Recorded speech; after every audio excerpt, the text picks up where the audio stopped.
Hello mga Majer, magandang umaga sa inyo. Welcome sa ating channel at meron tayong gagawin na motor. Ito po ay RPS 150 na Euro Motors. So ang problema po nito ay yung Bendix drive at hindi siya nag-i-start, hindi siya kumakagat pagka nagpo-start ka. So wala nga po pala siyang kick starter. So kailangan gawin natin yung Bendix drive, papalitan natin. So mga Majer, kung bago kayo sa aking channel ay click nyo na yung subscribe button at notification bell para updated kayo sa mga upcoming videos na i-upload natin. So ito po mga Majer, ay nakalas ko na po yung may magneto, yung gear. Yung iba po ay nado pa yung piyesa na tinabi ko muna at bibili pa ako ng, so ito po ang bibilin ko. Ito pinaglalagyan ng mga Bendix repair kit, or ito yung Bendix drive or clutch starter. So yan po may crack, so kaya po hindi siya nag-start. So papalitan na rin po natin ng itong mga ganito repair kit. So yun mga Majer, bibili muna ako ng pyesa. Yan, ito na mga Majer, nakabili na ako ng bagong starter clutch hub. So yan po, ito po yung luma na nabasag siya dito, kaya hindi kumakapit yung starter clutch. Yan, kakabit na po natin. So ang presyo po nito ay muro lang.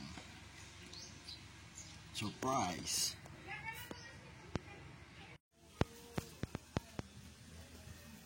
Ayan mga Majer, kakabit na natin itong magneto. So punasan muna natin itong magneto at ikakabit natin ang clutch hub or starter clutch hub or Bendix drive. So ayan, buuin muna natin at natanggal yung mga Bendix.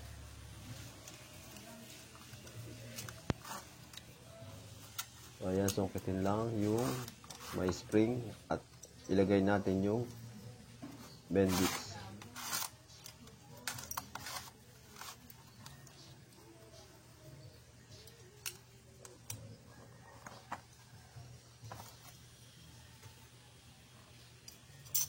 Kabit na natin yung plate at ilagay na natin dito sa may likod ng magneto.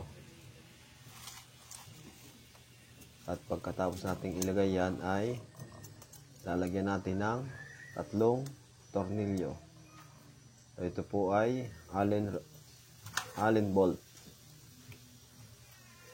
So gagamitan natin siya ng Allen wrench. So ayan, higpitan lang po natin hanggang sa lumapat. At pag lumapat na ay i-fix na natin ang mga tornilyo.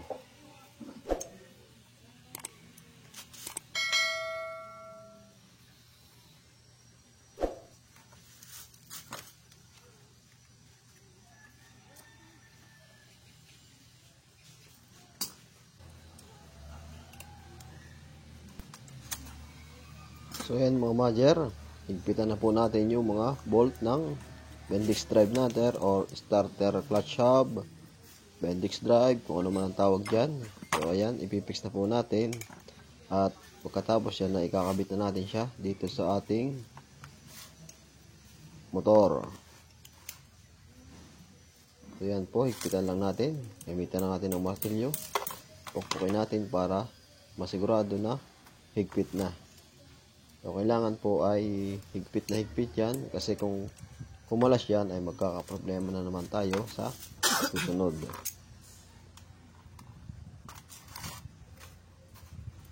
So yan, natanggal po yung mga Bendix natin, yung so yan, sungkitin lang po natin at ibalik natin.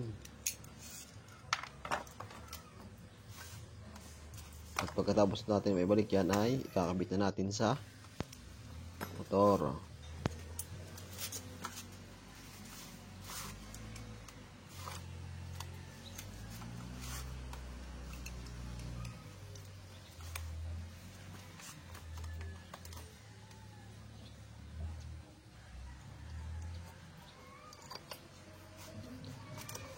So yan mga Madger, ilagay na natin yung gear.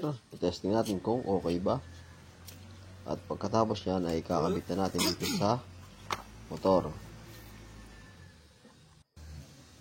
So yan mga Madger, ikakabit na natin siya dito sa motor. Langisan lang natin yung gitna.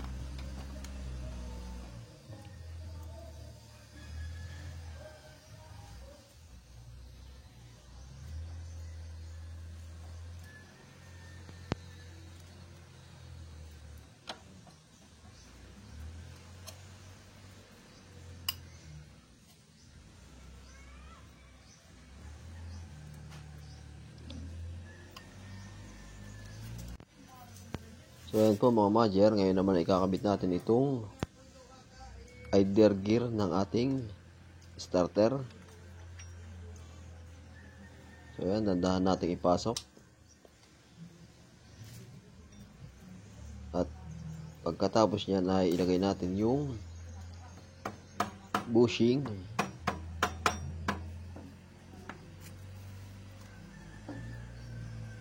Ito po yung bushing or spacer sa may crank cover natin or magneto cover para hindi gumalaw yung ating idler gear. So ang susunod naman po natin ikakabit ay yung nut ng magneto natin. So pagkatapos po niyan ay higpitan natin yan.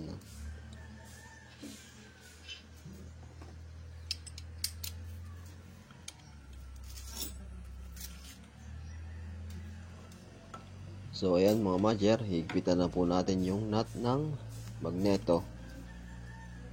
So gagamit po tayo dito ng yabe na 14. Socket po pala, hindi po yabe. Pwede rin po naman ang yabe, pero mas maganda po kung socket na number 14. So kailangan po nating kontrahan yung sa may magneto. Gumamit pa po tayo ng adjustable range or 24mm na yabe. So open range po ang kailangan natin gamitin. So, pwede na rin po yung adjustable range.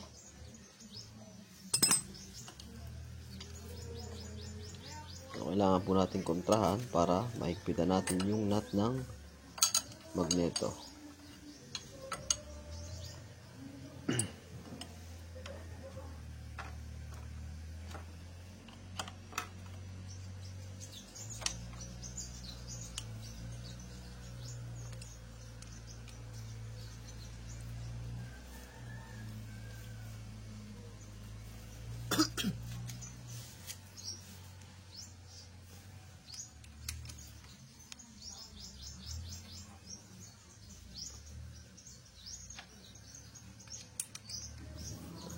So yan mga Madger, na i-pwesto na natin yung adjustable range natin para makontra at okay na siya, nahigpitan na natin.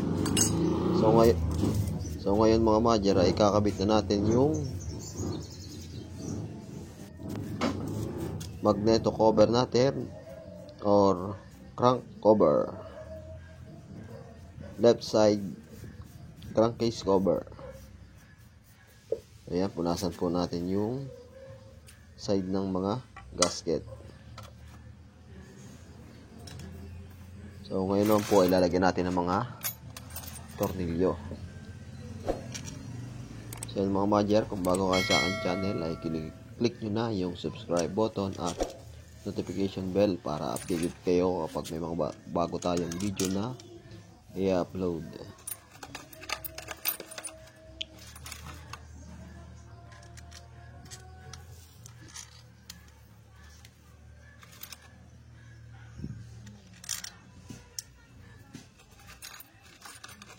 Ano dyan?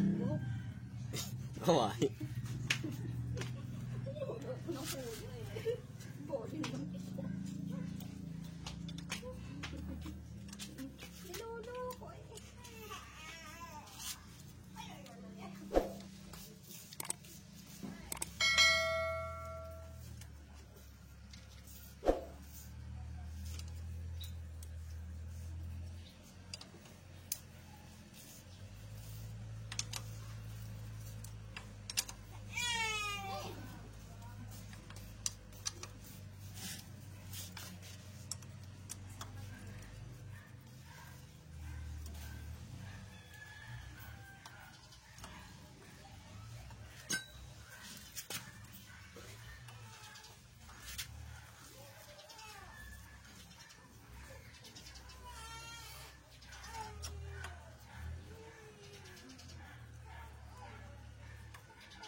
So yan po mga Majer, higpitan na po natin yung mga tornilyo nitong left side cover natin ng crankcase.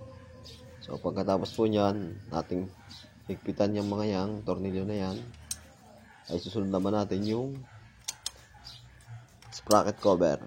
At pagkatapos po nyan ay i-start na natin.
Yan po mga Majer, nandito na lang po ang ating video. At kita-kita na lang tayo sa susunod na vlog. And don't forget to subscribe and click the notification bell. See you on the next vlog mga Majer.